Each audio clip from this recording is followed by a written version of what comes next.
Berlin, coronavirus has claimed a new victim, German frugality.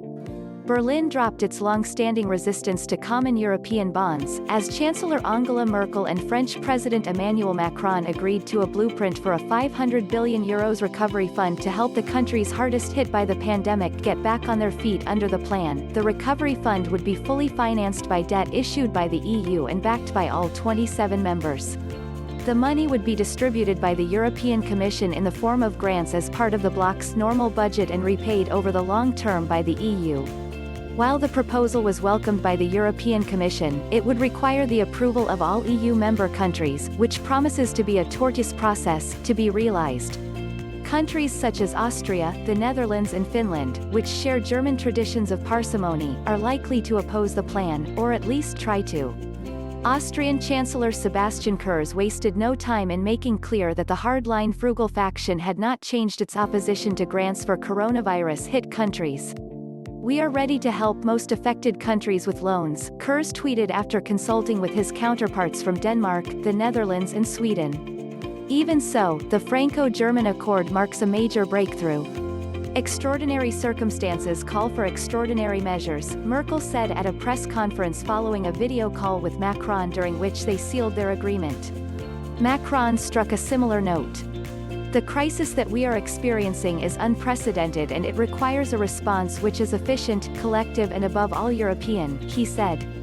"The virus does not know any borders and has affected all of Europe." Berlin has resisted calls for so-called Eurobonds for years, amid worries that common debt instruments would leave Germany holding the bag for other countries' spending. While those sensitivities haven't dissipated, both Merkel and Macron avoided the term Eurobond. On Monday, the depth of the political and economic crises triggered by coronavirus appears to have convinced Merkel that Germany had no other choice if it wants to avoid further fissures in the EU. Political leaders across southern Europe have been demanding more solidarity from Germany and other northern countries for weeks, warning that their populations, which have been walloped by coronavirus, would turn against the EU if more help isn't forthcoming. "Germany and France are standing up for Europe," Merkel said. Economists who have been pushing Germany to pursue bolder action cheered the plan, in part because it doesn't rely on leverage or some other financial sleight of hand to inflate the amount of money available to recipients.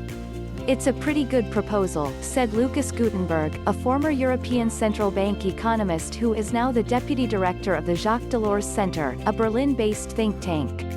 "It's very unambiguous. It's not financial wizardry, it's straightforward, European bonds for EU expenditure." The European Commission, which is due to present its recovery blueprint next week, hailed the Franco-German plan.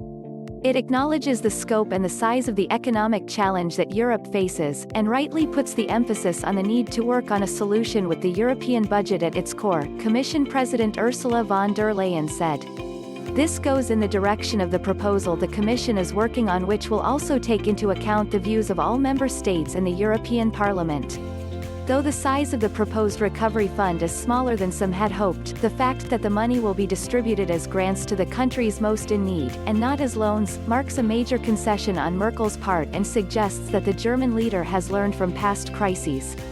Europe's rescue efforts for Greece and other countries hit by the Eurozone debt crisis were widely perceived as too punitive, mainly due to the austerity demanded by Germany as a condition for the aid. That experience rattled confidence in the EU in much of southern Europe and fueled anti-German sentiment in many quarters. The nature of the pandemic, which unlike the debt crisis was not caused by government mismanagement, likely made it easier for Merkel to agree to relax the conditions for the money. That said, she still needs to sell the idea to her own parliament. Although the plan is a Franco-German initiative, an Élysée official said Berlin and Paris had kept the Commission and various member countries informed as they hashed out the agreement. They were aware it was coming, they didn't discover it in front of their TV. Dutch Prime Minister Mark Rutte had many conversations with the Chancellor, with the President. They will speak again in coming days, the official said. Both Merkel and Macron stressed that the proposal could be put into motion under the EU's existing treaty framework and that national parliaments would have the final say. "It's a very transparent process," Merkel said.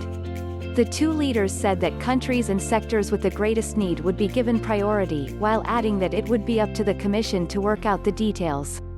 Germany's opposition Greens, who have been pressing for debt mutualization for years, welcomed the plan but said the EU must act at its next summit.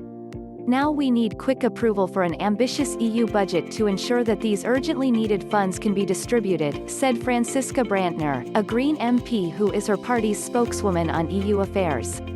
Merkel described the Franco-German proposal as a short answer to the crisis, but added that longer answers would also have to be discussed in the coming weeks and months. In other words, more fundamental steps toward European integration that would require treaty change.